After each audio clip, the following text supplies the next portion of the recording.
Bem, pessoal, continuando o que eu estava falando com vocês em relação aos problemas aí, então são problemas que, querendo ou não, né, lesam a ideia que se tem, né, isso, essas áreas de proteções ambientais, que consequentemente, né, podem ofuscar aquilo que nós temos como ideia de nosso patrimônio, não é isso? Reservas ambientais, reservas quilombolas e outras localidades aí onde a questão econômica, né, voltada a partir dessas práticas aí podem imperar e consequentemente gerar esses tipos de problemas, tá? Um outro grande problema que é comum de acontecer, não só no Brasil, tá? Mas em regiões onde nós vemos uma estrutura econômica, né, em fase de crescimento, em fase de desenvolvimento, é a questão da concentração de terra nas mãos de poucas pessoas, tá? Essa concentração de terras excessiva nas mãos de algumas pessoas pode gerar o quê? Na verdade, falta de oportunidade de empregos, uso de maquinários substituindo a mão de obra, né, no caso, que seria a mão de obra necessária para isso, e, consequentemente, gerando desproporções econômicas. Tá? Isso, infelizmente, é uma grande realidade, não só do Brasil, mas de países que estão nesse processo de desenvolvimento aí. Concentração de terra nas mãos de poucas pessoas, essas poucas pessoas conseguem se sobressair em relação à maioria, e consequentemente isso vai gerar o quê? Vai gerar aquilo que a gente vê muito comum nos países, inclusive da América Latina, que seriam as desproporções econômicas. Né? Isso, muitos com quase nada e poucos com quase todas as finanças em suas mãos, tá? No poder de suas mãos.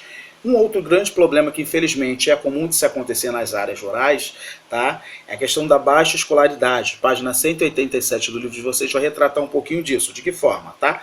Né, devido ao baixo acesso e à precariedade dos setores de serviço, ocorre em algumas regiões do mundo, inclusive no Brasil, né, a dificuldade do acesso à educação. Ressaltando que existem esses problemas, porém, tá, já existem, no caso, pessoas que são do agronegócio, pessoas que trabalham diretamente, né, nessa área aí, que entendem a valorização dos seus empregados, dos seus funcionários, tá? E montam essas escolas rurais, tá? Escolas que às vezes não devem nada, as escolas que nós vemos nos espaços urbanos aí, porque eles entendem, tá? Que quanto mais eles investirem, né, isso nos seus próprios funcionários, a tendência é ter funcionários melhores, mais bem preparados e, consequentemente, funcionários que possam gerar para eles uma maior lucratividade. Tá? Então, existe esse consenso aí.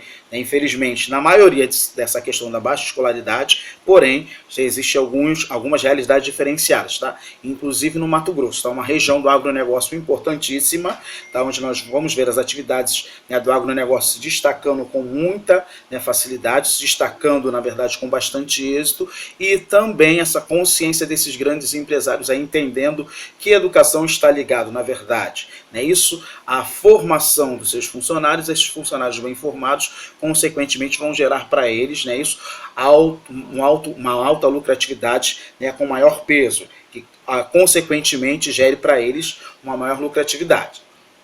Só que, infelizmente, em relação a essa questão da baixa escolaridade, isso gera o quê? Um alto índice de pessoas desempregadas que começam a migrar para as cidades. E, infelizmente, isso é uma realidade nossa no Brasil. Tá? Pessoas que saem de áreas rurais porque não têm aonde trabalhar, não tem mais como se manter, migrando para as grandes cidades, né, através desse êxodo rural. O que ocorre?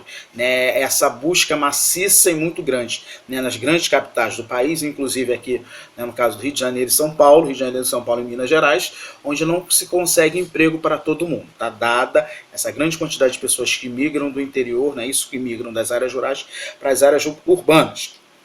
Porém, algo diferenciado tem acontecido no mundo a partir da década de 1960, que seria a famosa Revolução Verde. Página 187 do livro de vocês vai demonstrar um pouquinho disso. Como? A partir do grande impulso dessa modernização na área da agricultura, né, isso, um processo novo começa a se remodelar na nossa estrutura. Seria a Revolução Verde. De que forma? Provocando várias mudanças na produção agrícola, tá? A partir do pretexto do aumento da produtividade de alimentos e, consequentemente, tá, com a diminuição da fome no mundo, ou seja, com essa questão da alta tecnologia investida, né, isso em equipamentos que vão produzir mais, essa produção aumenta, começa, querendo ou não, a sanar, né, a necessidade da população, que também aumenta consequentemente. Então, uma questão está ligada à outra. Traz investimentos, esses investimentos aumentam a produção e essa produção começa, querendo ou não, a abastecer tanto os grandes centros quanto os pequenos centros. Tá? Nesse processo de modernização aí, da agricultura, um grande avanço vai ocorrer, né? Isso que seria, no caso, o aumento da produtividade mundial. Né? E quando a gente começa a falar sobre isso, nós vemos a questão da escala da globalização. É isso, produtos que são tipicamente produzidos no Brasil que abastecem as necessidades da Ásia, produtos que são tipicamente da Ásia que abastecem as necessidades da América e daí por diante. Tá?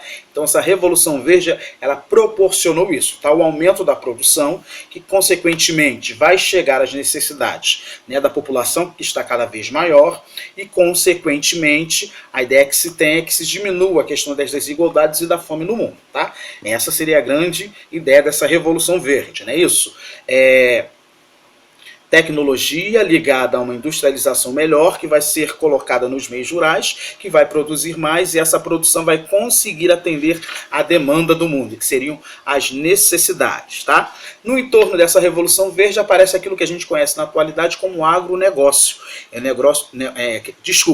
negócio ou atividade agrícola diretamente ligada para essa questão do negócio, no primeiro momento a nível interno e depois para nível de exportação. Tá? O exemplo que deixei bem claro para vocês aqui. De que forma? Tá? Nas regiões rurais vai trazer modernidade para a população local. É uma realidade que nós já vemos em grandes cidades, nos meios rurais do Brasil, tá bom? Formando trabalhadores que vão morar nelas, que vão se utilizar dos recursos urbanos para a vida no campo. Ou seja, nós vamos ver que hoje em dia muitas cidades rurais têm um PIB, né, isso, Produto Interno Bruto, muito maior do que cidades que estão nos grandes centros. Por quê? Porque quando se vê essa questão do PIB, vai se ver, na verdade, o que se produz, o que se consome e o que se tem como média. Tá? E em muitas dessas cidades, a média, no caso, naquilo que é arrecadado, a média salarial, ela é muito maior do que nos grandes centros. Tá? Então essas cidades, elas começam a ser modelo, tá? No caso, para grandes cidades que outrora estavam somente nas áreas urbanas. Tá? Nós vamos ver isso muito no interior de São Paulo, no interior do Rio de Janeiro, onde nós vamos ver essa questão do agronegócio crescendo muito, e também no interiorzão do Brasil, tá? Na parte de Goiás, Mato Grosso e tudo mais. Tá? Essa urbanização será consequência do avanço dos meios de comunicação que vão influenciar a vida do caso do produtor ou daquele que mora nas áreas rurais. Tanto que é comum aí, quando nós falamos hoje em dia de tecnologia, existe, no caso, a tecnologia de massa, que seria, né, no caso, nas televisões, os canais abertos ou fechados, e nós já vemos que existem canais tipicamente voltados para a área rural, não é isso? Canal do produtor, canais tipicamente rurais que mostram essa realidade rural, que em muitos momentos é melhor do que a realidade, tá, das áreas urbanas. E dentre os principais produtos que se destacam na área do agronegócio, nós vamos ver a soja, que vai ser derivado de vários produtos, inclusive do que nós consumimos na atualidade, que seria, no caso, né, do combustível, né, do próprio álcool, o gado em si, trabalhar com gado, né, dos vários tipos de gados aí, nós vamos ver que isso vai trazer uma representatividade econômica muito grande também para o mercado, tanto interno quanto externo, e, consequentemente, nesses locais aí nós começamos a ver um tipo também de agricultura diferenciada, que remonta àquilo que a gente via lá atrás, tá? Da própria agricultura familiar. Famílias que conseguem, dentro das suas frações de terra, produzir o que é necessário para elas, o que sobra elas conseguem fazer de troca, moedas de troca com outras famílias e daí por diante. Tá? Então nós vamos ver que no meio rural existem os seus avanços, existem infelizmente os seus problemas, tá? Mas dentre esses problemas, essas áreas elas devem ser valorizadas e tem tudo a ver com a nossa realidade. Tá? Para nós, nas áreas urbanas, sobrevivermos, necessitamos que as áreas rurais sejam cada vez mais bem cuidadas, mais bem tratadas para o nosso próprio benefício. Tá bom, pessoal? Até a próxima aula, se Deus quiser.